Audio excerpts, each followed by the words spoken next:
بالله من الشيطان الرجيم بسم الله الرحمن الرحيم إني جاعل في الأرض خليفة قال رسول الله صلى الله عليه وسلم إن الذي ليس في ذوقه شيء من القرآن كالبيت الخليل أو كما قال عليه الصلاة والسلام আলহামদুলিল্লাহ আমাদের ঐতিহ্যবাহী শ্রীপুর কেরাতুল কোরআন কারিমা মাদ্রাসায় হাসানা এই 2025 সনে পঞ্চম শ্রেণীর ছাত্রছাত্রীদের বার্ষিক পরীক্ষার পর তাদের আজকে বিদায়ী অনুষ্ঠানে আমাদের এখানে উপস্থিত আছেন প্রতিষ্ঠানের অধ্যক্ষ জনাব মৌলানা শফিকুল ইসলাম সাহেব এবং উপাধ্যক্ষ জনাব শেখ মোহাম্মদ শাহাদত, অন্যান্য শিক্ষক মণ্ডলী, প্রিয় ছাত্রছাত্রীবৃন্দ, মহান আল্লাহ পাকের দরবারে শুকরিয়া জানাই যে আমরা নার্সারিতে শুরু করে পঞ্চম শ্রেণী পর্যন্ত লেখাপড়া করে আমাদের এখান থেকে সাময়িক বিদায় নিতে পারতেছ। আমরা বিদায় দিতে পারতেছি, সকলে সুস্থ আছো, বেঁচে আছো, এই জন্য বলি না। অনেকে কিন্তু ভর্তি হওয়ার পরে অসুস্থ হয়ে যায়, কেউ মারাও যায়। তো আল্লাহ তাআলা তোমাদেরকে সুস্থ রেখেছে, জীবিত রেখেছে, আমাদেরকে সুস্থ রেখেছে, জীবিত রেখেছে, এটা বড় নিয়ম। তার পরবর্তী কথা হলো, আমরা এবছর একটা 25 বছর পূর্তি সম্মেলন করছি, ঠিক না? তোমরা সেখানে অংশগ্রহণ করছো, আমি খুব খুশি যে তোমাদের আমাদের টার্গেট ছিল না যে এরা তো অধ্যয়নরত, এরা ফার্স্ট স্কুলে তাদেরকে অংশগ্রহণের সুযোগ দেবো, কিন্তু তোমাদের আগ্রহ ছিল। আমাদের স্যাররা বলছে যে ওদের আগ্রহ, তোমরা অংশগ্রহণ করছো। তো যেভাবে নাম বলে তোমাদের পুরস্কারটা দেওয়ার ছিল বা ক্যাশ, এটা হয়েছে না ওনা বা গেঞ্জি, তো এরপরও আমরা তোমাদের অংশগ্রহণে আমরা খুব খুশি। এটাই হলো দোয়া। ওই স্যাররা একটা চেয়ার দিয়ে বসার সুযোগ করি, এদিকে স্যার, এদিকে স্যার, উসমানি দিলে। তার পরবর্তীতে আমাদের একটা টার্গেট ছিল যে 2025 না, এই 25 সালে আমরা আর কোনো অনুষ্ঠান করব, যেটা একটা অনুষ্ঠান হইলে কিছু তোমাদের সহযোগিতা করতে হবে আর্থিক লাইনে, আমার একটা অনুষ্ঠান, এটা আমরা চিন্তা করি। তোমাদের যে আমরা বেতনটা নির্ধারণ করি, আমরা চিন্তা করি তোমরা যে পরীক্ষার ফিস দাও, ভর্তির ফিস দাও, এগুলি কিন্তু আমরা অফিসে পয়সা তোমাদের পক্ষ নিয়েও চিন্তা করি যে সব গার্জেন তো সমান না, গ্রাম এলাকা, আর্থিক সম্পত্তি, এসব নিয়ে আমরা এই বিশ্লেষণ করি যেটা সহনীয় ধরনের নির্ধারণ করি। যাই হোক, তো আমাদের টার্গেট ছিল না এই এবছর আর একটা অনুষ্ঠান করে, যেমন মাহফিল কালকে পরশু। তো যে হুজুর আমাদের চরমনার সাহেব হযরত মোহাম্মদ ইসহাক আবু সাহেব মোহাম্মদ ইসহাক মাদ্রাজুল্লাহ আলী, ওনার আর প্রোগ্রামের এর বাইরে আর সুযোগ নেই। আমাদের ইচ্ছা ছিল জানুয়ারি 15-এর ভিতরে, তাহলে তো 25 শেষ হয়ে গেল, এই সুযোগটা হয়নি। ওনার না পাইলেও হয় না, এইভাবে এটা হয়ে গেছে।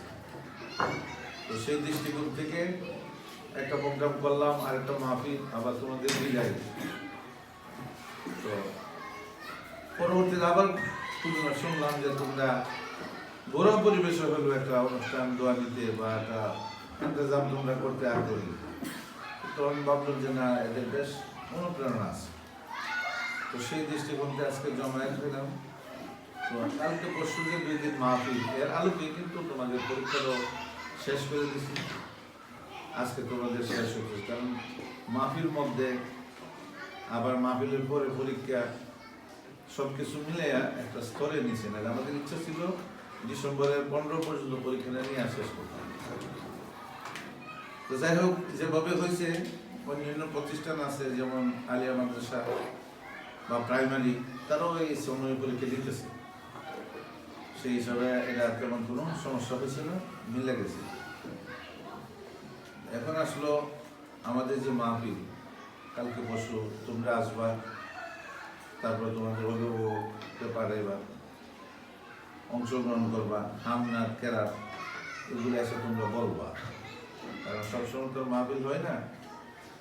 আর গত 24 সালের যে রেজাল্ট হয়েছিল এটার পুরস্কার দেওয়া হয়েছে।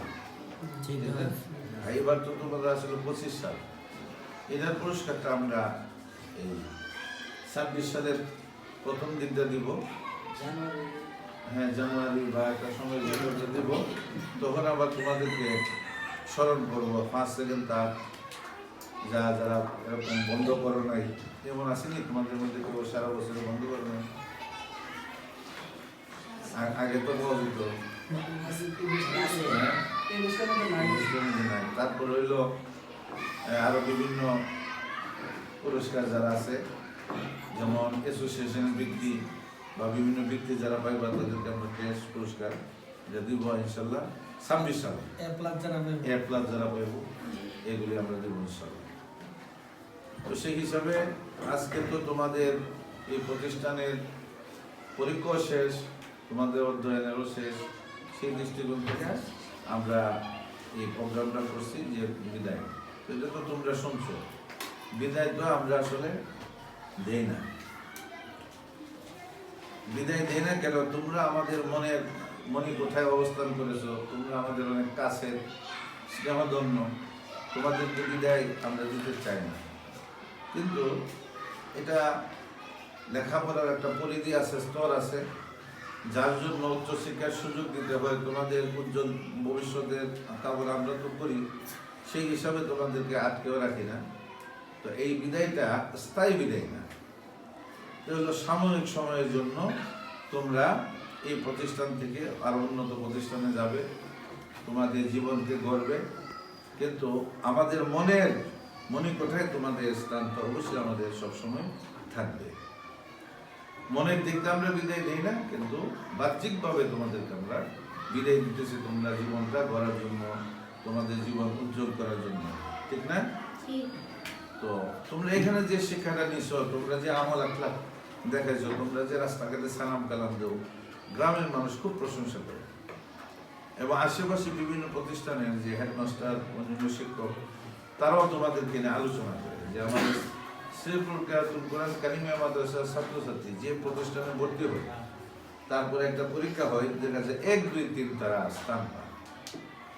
এখানে আলিয়া মাদ্রাসা বলো, পত্তন হাই স্কুল বলো, চাওড়া হাই স্কুল বলো, মেলাশানি সম্পর্কনগরে, আরো দূর দারাজে গেলেও এখানে দেখা যায় আমাদের রোল নং ছাত্রছাত্রী 10, 11, 12 বা 15, কিন্তু ওখানে গিয়ে 1, 2, 3 মধ্যে মাশাআল্লাহ জায়গা পায়। এই ঐতিহ্যটা তোমরা ধরে রাখবা, সবসময় খেয়াল রাখবা যে আমাদের কেরাতুল কোরআন কারিমিয়া মাদ্রাসা থেকে বের হয়ে আসছে, আমাদের জন্য মাধ্যমে যেন ওই প্রতিষ্ঠানে কোনো দুর্নাম না, লেখাপড়া, আচার আচরণ, নামাজ কালাম, আদব আখলাক সব দিক থেকে খেয়াল রাখবা। এখন যে সুনামটা তোমরা অর্জন করছো, এটা সবসময় যাতে থাকে, মনে থাকবে না? আর বাকি আমরা সবাই তোমাদের জন্য দোয়া করি। আমরা সবসময় মাহফিলের সময় তোমরা স্মরণ করি, বিভিন্ন প্রোগ্রামে স্মরণ করি, তোমরা থাকবা, আসবা, থাকবা। আর হুজুরা তো বললো এখানে লিফলেটও আছে, 1-2টা করে নিয়ে যাবা, তোমাদের ছোট ভাই বোন বা যদি আরো আশেপাশে কেউ থাকে তাদেরকে ভর্তি করবা। আমরা ফরম সব নিয়ে আসে মাহফিলের পরবর্তী কার্যক্রম চলবে। তো সেই হিসাবে আল্লাহ রাব্বুল আলামিন যে আয়াতে কারিমা পড়ছি